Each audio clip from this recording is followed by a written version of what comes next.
Selamat datang di Renungan Harian, di mana setiap hari kita diajak untuk merenungkan kehidupan dan menemukan cahaya dalam setiap langkah kita. Ayo kita mulai renungan hari ini dan temukan makna yang lebih dalam. Renungan Harian Minggu 30 Juni, hari Minggu Pekan Biasa yang ke-13. Semoga kita bersama keluarga, komunitas kita, selalu dalam keadaan baik, sehat, dan tetap bersemangat. Marilah kita mengawali renungan kita hari ini dengan tanda kemenangan Kristus.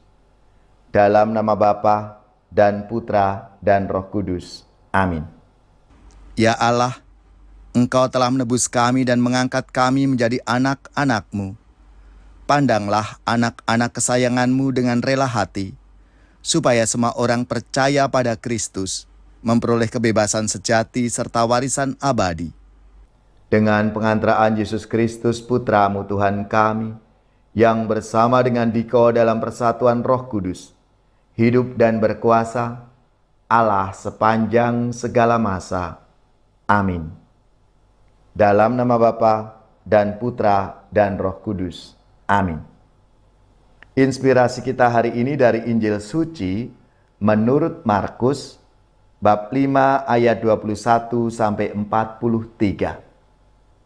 Sekali peristiwa, setelah Yesus menyeberang dengan perahu, datanglah orang banyak berbondong-bondong lalu mengerumuni Dia. Ketika itu Yesus masih ada di tepi danau. Maka datanglah seorang kepala rumah ibadat yang bernama Yairus. Ketika melihat Yesus, tersungkurlah Yairus di depan kakinya. Dengan sangat ia memohon kepadanya, "Anak perempuanku sedang sakit, hampir mati. Datanglah kiranya dan letakkanlah tanganmu atasnya, supaya ia selamat dan tetap hidup." Lalu pergilah Yesus dengan orang itu. Orang banyak berbondong-bondong mengikuti Dia dan berdesak-desakan dekatnya. Adalah di situ seorang perempuan yang sudah 12 tahun lamanya menderita pendarahan. Ia telah berulang-ulang diobati oleh berbagai tabib, sampai habislah semua yang ada padanya. Namun sama sekali tidak ada faedahnya, malah sebaliknya. Semakin keadaannya memburuk.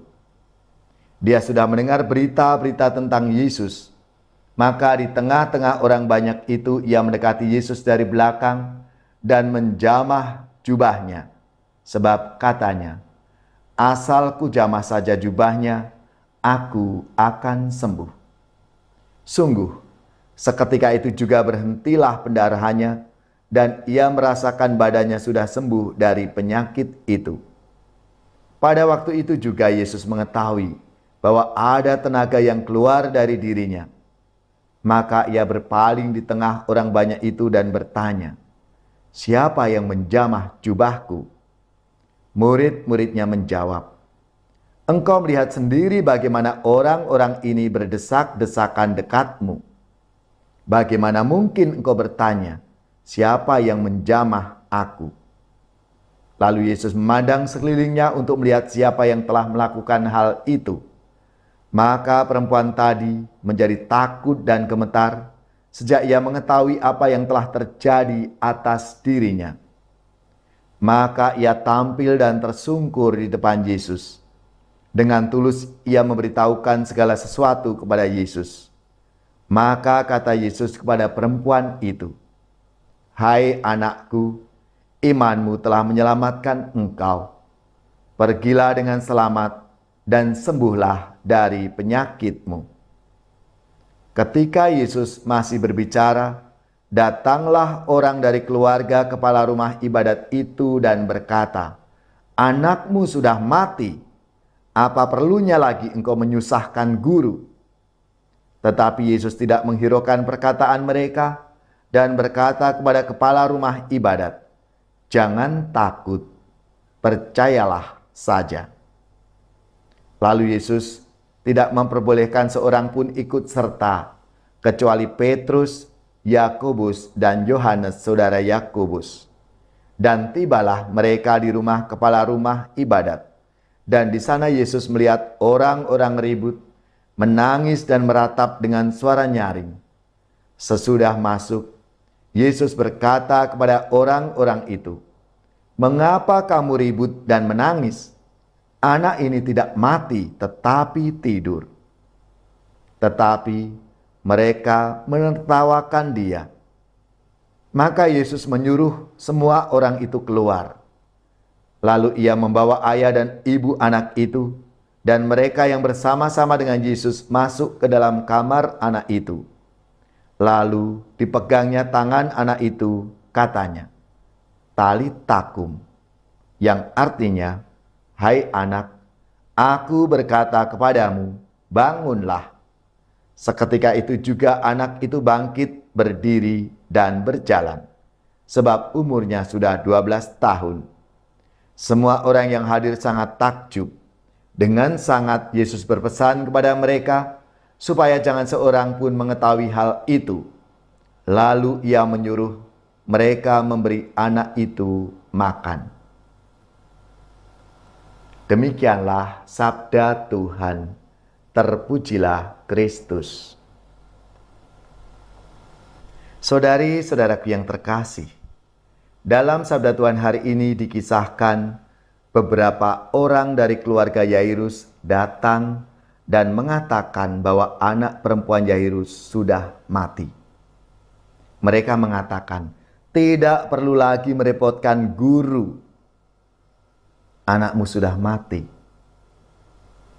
Mereka tidak percaya bahwa apakah permintaan Yairus kepada Yesus untuk menumpangkan tangan dan menyembuhkan anak Yairus masih ada artinya. Akan tetapi Yesus berkata kepada Yairus, "Jangan takut, percayalah saja." Saudari-saudaraku yang terkasih, kata-kata peneguhan dari Yesus, "Jangan takut, percayalah saja," menandakan kekuasaan ilahi. Yesus tahu keterbatasan kita umat manusia. Maka ia berkata, "Percayalah saja." Saudari-saudaraku yang terkasih, ada kalanya dalam hidup kita ini mengalami keadaan atau pengalaman batas. Kita berhadapan kejadian dengan yang tidak bisa kita hindari, pengalaman pahit yang harus kita lalui.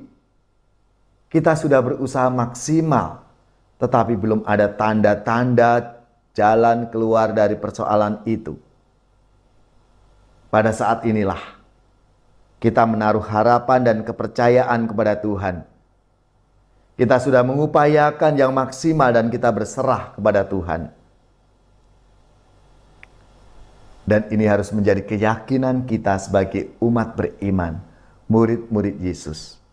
Karena Yesus tidak bisa tinggal diam ketika orang berhadapan dengan keterbatasannya itu.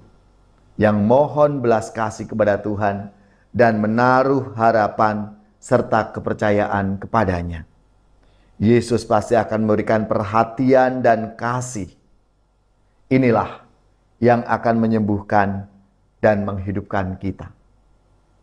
Maka marilah saudari-saudaraku yang terkasih, ketika kita menghadapi berbagai macam kesulitan dalam hidup kita, kita sudah mengupayakan, serahkanlah itu semua di dalam tangan dan kasih Tuhan. Pasti Tuhan akan bertindak. Tuhan akan menyempurnakan, akan menambahkan apa yang kurang dalam diri kita itu. Seperti pengalaman orang-orang yang hari ini disembuhkan. Ya Yesus, bimbinglah kami, agar kami semakin percaya dan berserah kepadamu. Saudari-saudaraku yang terkasih, marilah kita mengakhiri renungan kita hari ini dengan mohon berkat Tuhan. Dan kita akan menerima tugas perutusan. Marilah kita siapkan hati kita untuk menerima berkat-Nya.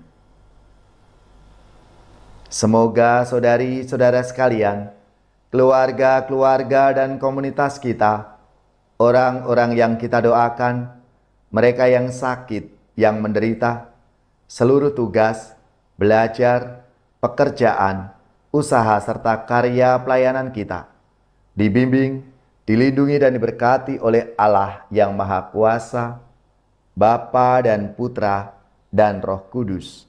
Amin.